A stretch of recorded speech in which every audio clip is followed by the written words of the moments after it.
pile. So the next project for me is having a look at this Predator. So I bought this back in 2008 for £127. Got all the documentation from eBay inside this box, and according to the advert on that's in there, it said it was used once, and then the guy didn't have anywhere to use it basically, so he just lobbed it back in the box. You know, and obviously I bought it in 2008, and I basically just got it to rev. And that was it. I didn't use it. I didn't actually use it because your the tyres had flat spots, and I don't know why I didn't use it, but I'm not sure if there's a problem with it or anything like that. But I just didn't use it, you know. So there we go. It's a bit of a weird excuse. But now, I mean, I've always loved this car. I really appreciate this car. It looks beautiful, and I think now I've got my mojo back in terms of doing my Tamiyas, my Avantis, Thunder Dragons, all that sort of stuff. You know, lockdown.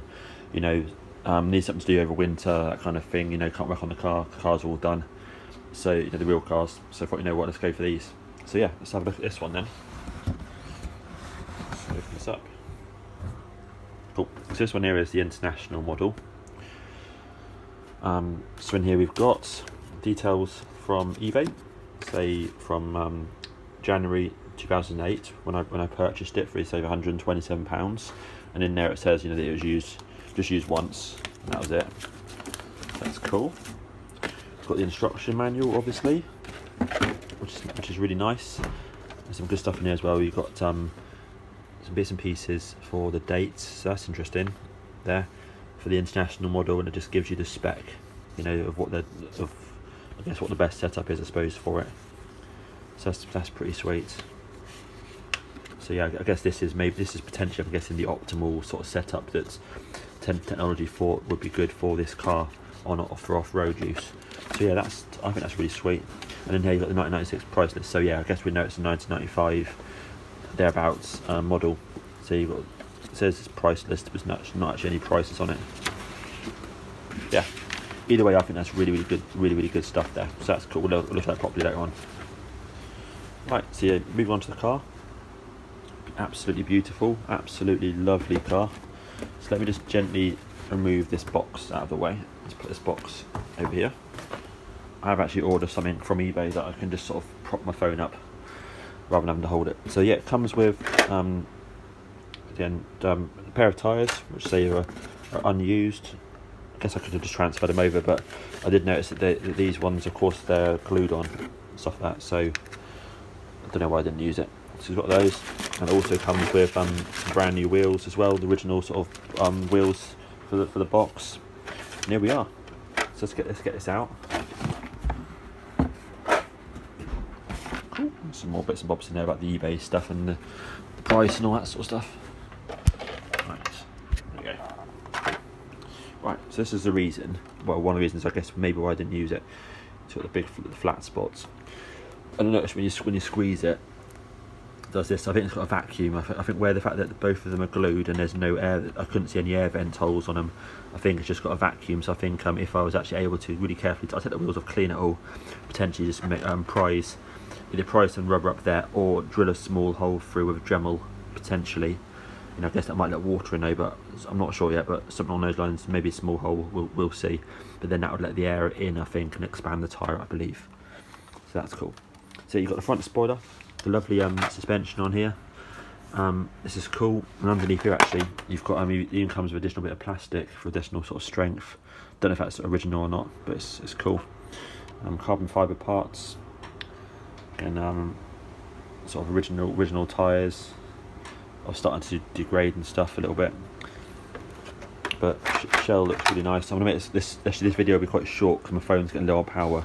But the point on this one is in a minute I'm start cleaning up, take the wheels off, start cleaning up everything, get it all absolutely sweet.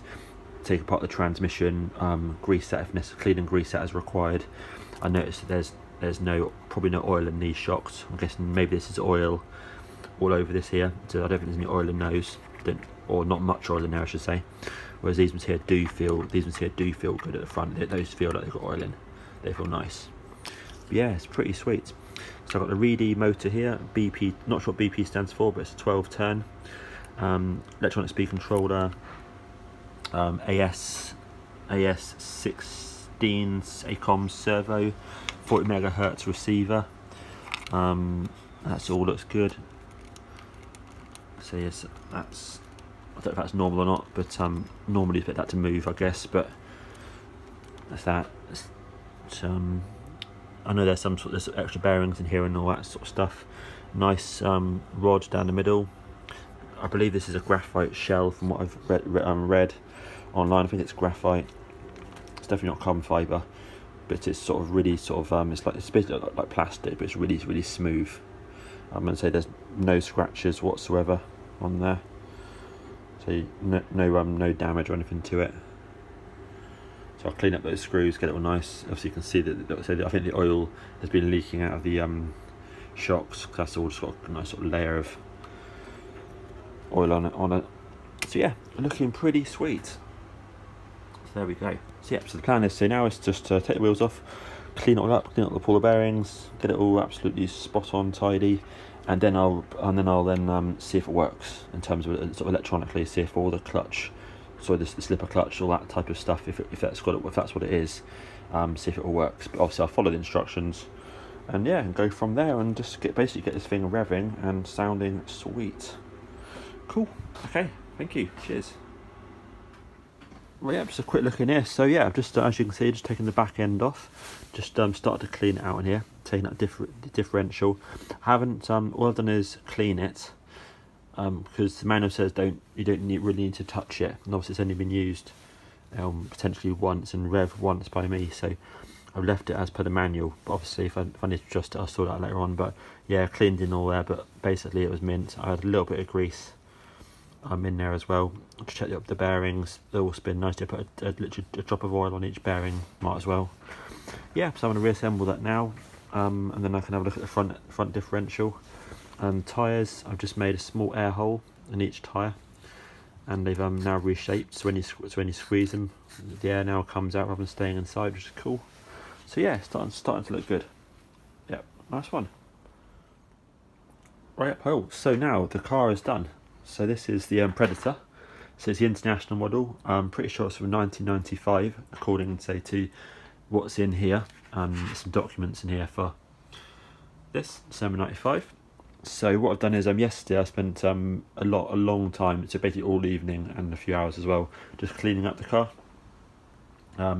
Just took out all the differential, took out all the electronics, took out the wheel bearings, and then basically cleaned all the chassis using ultimately kitchen cleaner, and scrubbed it, washed it, all that sort of stuff, dried it. So it's come out really nice, I would say. I also melted tiny little air holes into each of the wheels to let the vacuum out that had formed, because the tyres were glued on and been in the loft, for a long time. So I bought this car back in 2008. I've got the receipt for it in the box from eBay.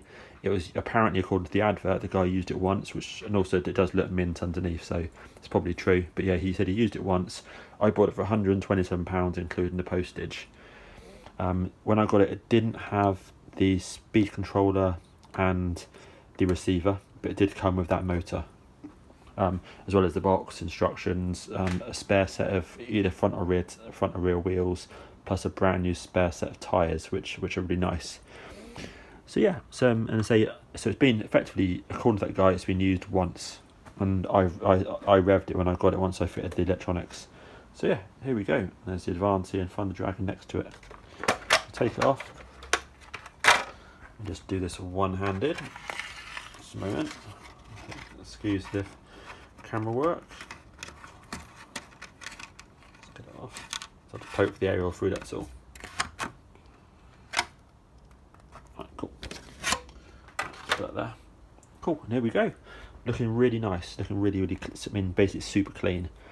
There's a bit of corrosion sort of thing on here where some of the black paint's gone.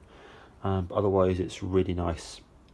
Refilled the back shocks, left the front shocks. They felt absolutely spot on, so I just left them exactly as they were. I'm not planning on sort of running this car, just enjoying it, that's all. So that's all sweet. Back end. Nice. Again, I'm not bothered setting anything, adjusting anything. There's different points to adjust. I've left it exactly as it is, So that's cool. Yep. This is a motor that came with a 12 turn. Like I said, it came with the servo as well, and I fitted the ACOM's 40 meg and this forward and brake receiver, say years ago when I got it, just purely for revving purposes. But so now it's clean, it's sweet. And I must say a little tip is when I did it last night. I went to use it this morning just to sort of test it and see if it worked. And what I found is only the back worked, the back axle differential worked, and the drive shaft, and nothing happened on the front. So I thought about it, and I checked in the manual, and I realised that I kind of thought the diff, I put the diff in the wrong way around. The diff sitting on the back can go in either way round. So yeah, it's not like a Tamiya where it just goes in one way or the other. It can actually fit it either way. So that means that the one-way shaft bearing here wasn't working, sort of thing. Right, so what I did is I take apart this part here again, really easy, about at least 5 minutes work I suppose, and literally just flipped the diff round and reassembled it, and that was it. So yeah, if I just turn it on, so excuse the wiring, it's best like I sort of do to make it neat, you know. So let's be controlled to its business.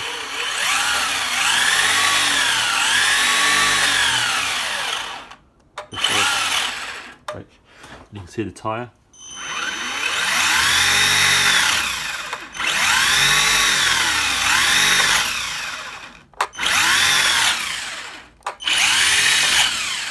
Obviously the front one has this sort of one-way differential, so I'm guessing that's why that carries on a bit longer. So that one there brakes when you brake it. Obviously this one here carries on a little bit, so I'm guessing it's that. I haven't adjusted it because in the manual it says you don't need to adjust. The differential comes factory set on both ends, so I've left that as exactly as it was.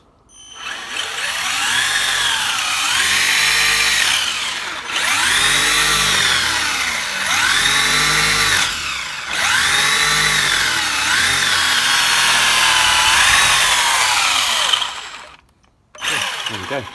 Switch it off. Be absolutely beautiful car. Quick look underneath. So it's looking really good. Yeah, there we are. Actually, you can see that it's got markings now on the wheel. Oh, of course, that's on the wheel bearings. Okay, that's fine. Yeah, that's on the wheel bearings. I was thinking, oh shit, where's that mark come from? Yep, that's just sprayed off the wheel bearing. That's fine. You know, but I mean, I'm going to clean it up anyway. I'm going to sort of wipe it down anyway in a minute, sort of thing. But yeah, look at that. Beautiful. Also, I'd like to do the screws out. I didn't have any new screws in stock, and I thought, so actually, you know what I probably will do is take them off and just rub them down actually. But yeah, that's looking really nice. There we go. Hope you found that of interest. And I say that's the Predator International model. Cool. Thank you. Cheers.